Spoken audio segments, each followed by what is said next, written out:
Seja bem-vindo, você guerreiro de todo o Brasil, de todo mundo. Aqui é o canal Raiz Tricolor. Hoje é terça-feira, dia 1º de fevereiro, ou quarta-feira, dia 2 de fevereiro, ou quinta-feira, dia 2 de fevereiro, depende do dia que você estiver assistindo isso. Eu sou o Gabriel Amaral, eu sou jornalista por formação e sou tricolor de coração. E esse daqui é o canal Raiz Tricolor, esse aqui é um vídeo de giros de notícias.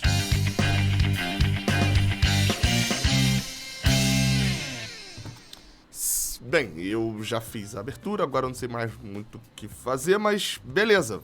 Não se esquece de se inscrever aqui no Raiz Tricolor, já estamos aí chegando a 160 mil inscritos. E, claro, se você quiser, se você achar legal o vídeo, deixar o seu like aqui embaixo. Vamos embora para as notícias desta terça-feira.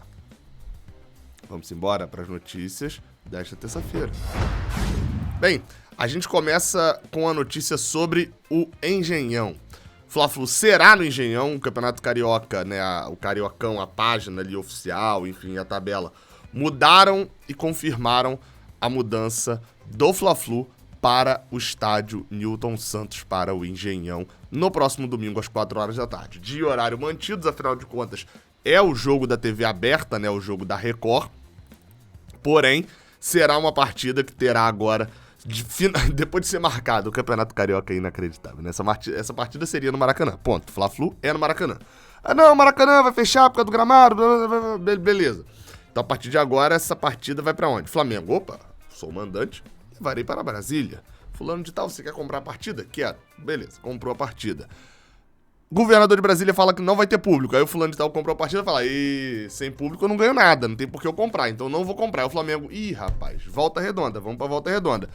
Até que ela volta ao Rio de Janeiro, depois de uma reunião com o Botafogo, e ficar tudo decidido de que poderá sim ser no Engenhão a partida. Eu até trouxe essa notícia aqui em primeira mão no Raiz Tricolor, de que havia essa conversa pelo Fla-Flu ser no Engenhão, e a notícia até depois foi trazida pelo Renan Moura, lá da Rádio Globo, confirmada como de fato acontecendo a transferência para lá, né? Depois o perfil do Cariocão até postou. Já sobre o Fluminense e Botafogo, que acontece na próxima semana, né? Não tá marcado ainda se vai ser na quarta ou na quinta. Acho que nessa terça a gente deve ter novidades em relação a isso, porque vai faltar ali 7 dias, né, pro início da rodada na terça que vem. Bem, o Fluminense e Botafogo, que acontece no meio da semana que vem, a gente imagina que também vá, na verdade isso é informação, também vai ser no Engenhão. A informação que eu tenho, e eu trouxe aqui no último vídeo, é de que o Fluminense gosta de jogar lá em Volta Redonda, assim como o Flamengo também. A estrutura do estádio é muito elogiada, a capacidade de público ali, enfim, o entorno da cidade, só que a distância é um problema. Você vai falar: Gabriel, mas os jogadores se doem de viajar 2, 3 horinhas de ônibus. São 6 horas num dia no ônibus. Isso para uns caras que têm físico e alimentação todo regradinho, tudo, não pode ter um negocinho e outra. Por lei, viagem de ônibus é considerado tempo de trabalho. Então você ainda tem o problema das folgas, enfim, é uma série de problemas. O jogador já tem folga no dia seguinte.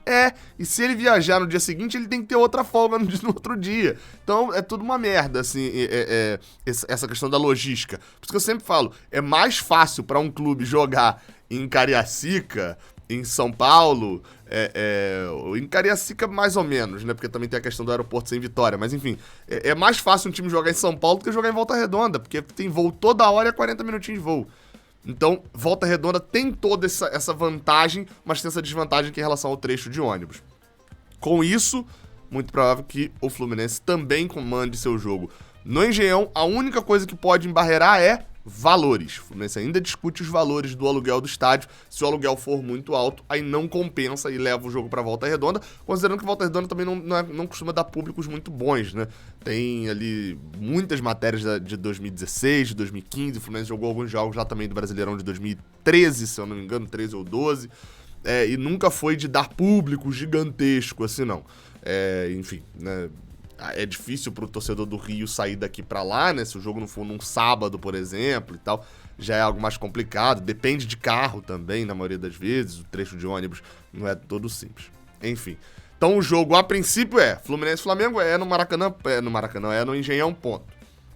Vai ter, muita gente perguntando, vai ter torcida dividida? Vai. Pelo regulamento carioca é obrigatório que se tenha 50-50 de cada lado. Então, no Engenhão, o Flamengo ele vai direcionar 2 setores, né? Um do meio de campo e um atrás do gol pro Flamengo. E o Fluminense vai ficar com um no meio de campo e um atrás do gol pro Fluminense. No jogo contra o Botafogo, a mesma coisa. Se o jogo for no Engenhão, ou seja, se conseguir o acerto do aluguel com o Botafogo, o Fluminense vai ficar com 2 setores e o Botafogo com 2 setores. Mesmo o mando sendo, na teoria, invertido, né? Porque o mandante lá, o Botafogo, seria 50%. Da mesma forma que se tivesse Maracanã, também com o Fluminense, mesmo com o Fluminense e Botafogo, no Campeonato Carioca tem que ser 50-50. No Brasileirão, pode ser 90-10. Vamos falar de Gabriel Teixeira agora. Bem, Gabriel Teixeira, informação do Vitor Lessa de que o Al-Ahly desistiu de fato da contratação de Gabriel Teixeira e com isso o jogador está de volta. O Fluminense já sabe, já está ciente de que o jogador estará de volta, sim, ao tricolor das Laranjeiras. Complicado, complicado. Vamos lá, dei essa notícia aqui, pra você que tá pegando isso aqui de rebarba só. Comentei no vídeo ontem, vou dar uma passada rápida aqui. Matéria do GE. Globo, o que aconteceu? Gabriel Teixeira viajou, foi vendido por 2 milhões de dólares, estava tendo ali uma questão de quanto o Fluminense ficaria, enfim, mas isso agora já até importa menos, né? O Fluminense tinha conseguido que os empresários do cara abrissem mão ali de uma parte do valor, ou seja, estava todo mundo, jogador, empresários e clube, felizes com a venda do Gabriel Teixeira pro Al-Ahly. Tava indo pra lá, foi pra lá, chegou lá, ele tava treinando aqui, chegou lá, fez exame no Al-Ahly, tudo ok, exames médicos ok. Só que lá é obrigatório um exame feito pelo centro médico da FIFA, que fica em Dubai. E nesse exame do centro médico da FIFA, o médico desse segundo exame apontou um pequeno edema muscular e alertou o risco de lesão muscular de grau 1. Ou seja, um pequeno edema muscular com risco de lesão muscular de grau 1. Foi isso que foi apontado pelo segundo médico. Com isso, o Al-Ahly, aí segundo o Vitor Lessa agora,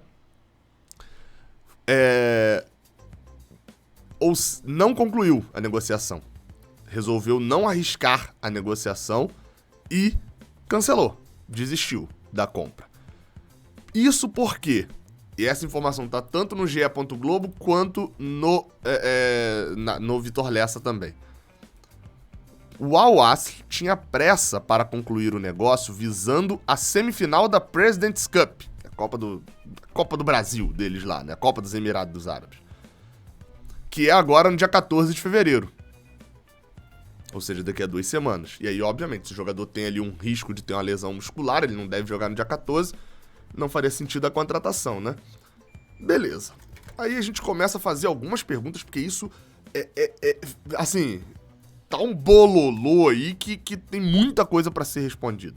E só vai ser respondida com jornalismo sério de apuração e não, enfim, né? De outras formas, levando vantagens, etc, e torcedor e não sei o quê. A gente precisa de algumas respostas. Pra começar a lesão de Gabriel Teixeira, ela não é isso tudo. Eu vi muito torcedor falando, Gabriel Teixeira tá bichado e não sei o que. Pô, assim, ele tem um problema sério de lesão. Essa lesão não é o problema, tá? Essa questão de agora não é o problema. O problema foi ele ter ficado 4 meses do ano passado, ter jogado 3, 4 partidas e nenhuma delas como titular. Ele entrou e saiu, repetindo. Ele voltou de lesão contra o Fortaleza e saiu 10 minutos depois lesionado com outra lesão. Então, assim, o problema de Gabriel Teixeira não é necessariamente desse momento, né? É um problema de 4 meses atrás. E o que foi constatado foi só um pequeno edema que teria um risco de lesão. Ok.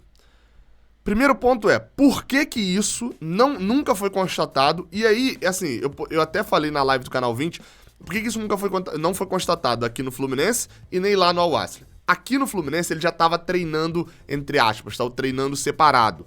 Teve uma informação há um tempo atrás de que ele estava fazendo um trabalho de fortalecimento muscular e tal, justamente por causa dos problemas de lesão no ano passado. Depois isso até foi entendido que era meio que ele estava treinando por fora, que ele ia ser vendido. Mas aqui no Fluminense ele já não vinha treinando normalmente, então o Fluminense não ia divulgar e tal, esse problema.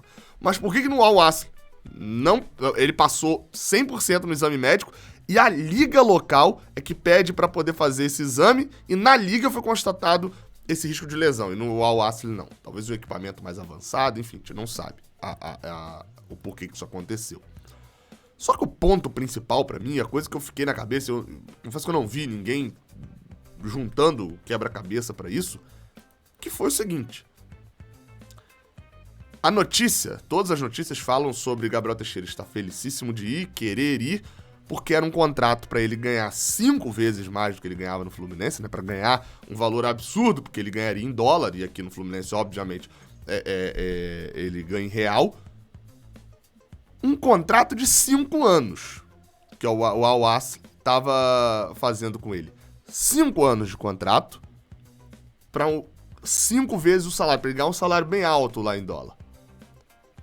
E o Al-Ahly desiste da contratação porque ele não vai poder jogar um jogo daqui a 14 dias. Eu entendo que a contratação estava sendo feita agora por causa do jogo do dia 14. Mas que clube no mundo faz uma contratação... Aliás, vou até inverter. Que clube no mundo desiste de uma contratação porque um jogador tem um pequeno edema que pode virar uma lesão que vai tirá-lo de um jogo agora, de uma semifinal agora no dia 14, de uma semifinal daqui a 2 semanas, e pra esse jogador, que ele tá desistindo disso, ele tava dando um contrato de 5 anos. 5 anos. Como que um time faz um contrato de... Porque 5 anos, você faz um contrato de 5 anos com quem? Vamos lá, pra um contrato merda que a gente fez e que, claramente, a gente já sabe que não vai dar muito certo, um contrato de 5 anos. Com quem? Com Caio Paulista. Você faz um contrato que é um jogador, era novo, tava no seu momento de maior brilho, você mete 5 anos, que se esse cara jogar mais ainda, pra vender, eu vou ganhar um bom dinheiro porque eu tenho contrato com ele. E pronto, eu tô segurando o jogador por um bom tempo, porque eu acredito no potencial futuro dele, enfim, sabe como o cara de Caio Paulista só acabou indo por água abaixo. Agora, o Fluminense, imagina o Fluminense assina por 5 anos com o Caio Paulista, tá tudo pronto pra assinar, e aí fala bem assim, não, ele lesionou o dedo do pé, não vai poder entrar em campo na semifinal da Libertadores. Ah, então cancela, corta esse... Vamos fazer esse contrato não. 5 anos, a convicção era de que ele funcionará por 5 anos. E a contratação não acontece por causa disso. Isso foi o que mais me deixou... eu tô gravando isso aqui de madrugada, vi algumas repercussões, enfim. E não vi esse comentário. Porque eles... Assim, eu não sei, eu confesso que isso não ficou muito bem explicado pra mim. Por que decidir contratá-lo por 5 anos, mas desistir porque ele não pode jogar um jogo daqui a 14 dias. Talvez possa ser um negócio de voltar na próxima janela, enfim, não sei muito bem. Mas não mudaria muito o fator da negociação. Ainda mais sendo uma lesão tão leve, né, de grau 1. Pra mim, nada entra na cabeça, enfim, de que aconteceu alguma outra coisa, mas como eu não tenho informação nenhuma, eu não vou nem especular aqui, porque eu sei que uma especulação minha pode virar notícia pra vocês. Outro ponto agora a gente fala da volta, né, como o Gabriel Teixeira volta. O que ficou de péssimo nesse caso Gabriel Teixeira, no caso dele, tá? Ele volta sem muito ambiente no clube, né? Pela forma como foi vazada a notícia dele. Tem-se ali um problema, né? Da notícia ter sido vazada por pessoas muito próximas a ele e já falando mal de Abel. Então, obviamente, o clima ali, imagino eu, que não vai ficar muito bom. Outro ponto isso pro Fluminense foi péssimo. Porque se o Fluminense conseguiu 2 milhões de dólares nessa janela pelo jogador, ele vai ficar marcado por ser um jogador que foi lá pra fora, foi amplamente noticiado de que ele tava indo lá pra fora pra ser vendido e voltou por lesão. O torcedor que tá acompanhando aqui o Rádio Tricolor sabe que eu tô falando que é uma lesão de grau... Era um edema que poderia virar uma lesão de grau 1 que não era quase nada. O torcedor em geral deu uma passada aí pelos comentários em geral, já estão chamando o jogador de bichado, ou seja, a fama do jogador será de um jogador bichado, jogador problemático, e até vi alguns comparando com o Wellington Silva em 2017, por exemplo, e aquela negociação de ele vai pro Bordeaux, não passa nos exames médicos e volta. Enfim, também não ficou muito explicada. Infelizmente a imagem dele vai ser essa, o Fluminense dificilmente, eu diria até impossível, mas a gente sabe que futebol é um negócio meio maluco, conseguirá uma oferta parecida com essa o Gabriel Teixeira. Se não tinha chegado nenhuma oferta até agora, imagina depois dele ter uma experiência de ir lá pra fora, chegar lá e ser reprovado em exames médicos, um jogador que em 4 meses ficou lesionado e só jogou 4 jogos, nenhum deles como titular. Esse número me pega muito, esse número de lesões seguidas me pega muito. Eu torço muito pra Gabriel Teixeira dar certo, mas saibam de uma coisa, assim, se ele voltar, superar esse enrosco aí que acabou ficando, ganhar sua posição, jogar muito nesse ano, não se lesionar nenhuma vez, vai chegar no final do ano e provavelmente não vai chegar uma proposta na altura dessa que chegou dos Emirados Árabes. Torço pra que eu esteja errado. Torço pra que essa parte primeira seja verdadeira, né? Ele jogue pra cacete durante o ano e tal. E de que no final do ano chegue uma ótima proposta. E que ele vá pra Europa e seja feliz. Enfim. Aguardo as respostas disso. Vou tentar apurar, se bem que eu não tenho o número aqui agora do médico lá do Dubai. Eu tinha o WhatsApp dele e acabei perdendo. Mas, falando sério, vamos ver se a gente consegue aí, com a volta de Gabriel Teixeira pro Brasil, se a gente consegue ter, pelo menos, começar a ter algumas informações e tentar entender o porquê que um clube que estava contratando um jogador por 5 anos, oferecendo um big salário para ele, pagando 2 milhões de dólares, 5 anos de contrato que estava oferecendo, desistiu porque ele não poderá jogar uma partida daqui a 14 dias. Talvez não poderia jogar uma partida daqui a 14 dias. Até a próxima. Valeu.